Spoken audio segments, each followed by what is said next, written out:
له وطنه لرې د یوازیتوب ژوند او یوازې د ځان لپاره خواړه تیارول دا اوس د دې خبریالې او فعالې ورځني کارونه دي. هر څه په خپله کوي.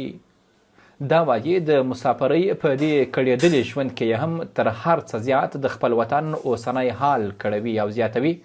ملي سرود، ملي بیرغ او د وطن تیر هر څه یې د دې په ټکیو په سترګو کې اوښکې راولي.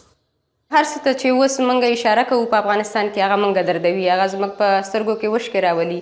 خاصه کر زما ملي اردو، زما جمهوریت، زما هغه سپین ږیری ولسمشر چې زموږ په څېر په نور یو بل هېواد ته پناه وړې ده، او زما جنډه، زما ملي سرود دا تر ټولو ډېر زیات دردونکي ول. حتی زما تر دغه کړېدونکې مسافرۍ چې زه پرته له مور، پرته له خویندو، پرته له خپلو هیوادوالو تېروم، په ګوشه ځای کې تېروم. تاسو زما کور ولیده چې په یکې یو تنها ځان یو کلنه دوره چې ما شاته پرېښې ده، دغه دردونه به ما دونه ونه دردوي چې دا جنډه او زما ملي سرود، زما اردو، زما ولسمشر دا ما ډېره دردوي. دا وایي له افغانستانه راغلیو ته به په پاکستان کې ډېرې ستونزې وي، خو وایي هغو نجونو ته چې دلته یوازې اوسي هغوی ته تر نورو څو چنده زیاتې ستونزې دي. سربیره پر دې چې موږ د یوازیتوب ستونزې لرو، هغه د خپل نفقې ستونزه هم لرو چې څه رقم یې ځان ته برابره کړو، د کور کرایې څه رقم برابرې کړو، د برق پیسې څه رقم ورکړو، د ګیسو پیسې څه رقم ورکړو، د خوراک ځان ته څه رقم برابر کړو. دغه ټولې هغه ستونزې دي. بیا نظریات دلته بدل دي، په دې معاشره کې اوسېدل بدل دي، ځکه دلته فکرونه بدل دي. اوسه پورې دلته چې دوی سره موږ ژوند کوو، حتی تر ډېره موږ چې یو ځای کور ځان ته په کرایه نیسو، موږ ته وایي چې تاسو خو یوازې یئ، تاسو موږ ته مسلې جوړې نه کوئ.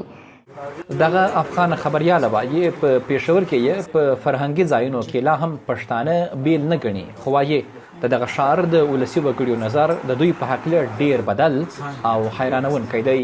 په پېښور کې کله چې موږ فرهنګي ځایونو ته ځو، لکه اوس چې تاسو ګورئ موږ په کتاب کور کې ناست یو، یا بچه خان مرکز ته ځو، یا هم مفکورې ته ځو، هلته بیا دونه مسایل نه وي، ځکه هلته پوه کسان راځي چې هغوی ډېر کله په ټولنیزو اخلاقو، په ادبو، په دې شیانو پوهېږي. خو کله چې موږ بیرون ماحول کې ګرځو، یو څوک غږ کوي چې دا خو افغانۍ ده، بیا عجیب و غریب فکر کوي چې د دې سټایل د افغانانو ده. حتی ځینې کسان داسې فکر کوي چې دوی خو کافران دي چې د کابل دي. دا خبره ډېر کله کوي. نو طبعا ستونزې ډېرې وي، مشکلات ډېر وي، خو په عام ځایونو کې بیا بیخي ستونزې ډېرې وي.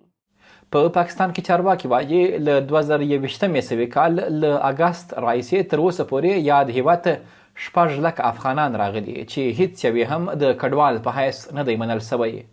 په دې راغلیو افغانانو کې اکثریت هغه دي چې د دریم هیواد په تکل پاکستان ته راغلي دي.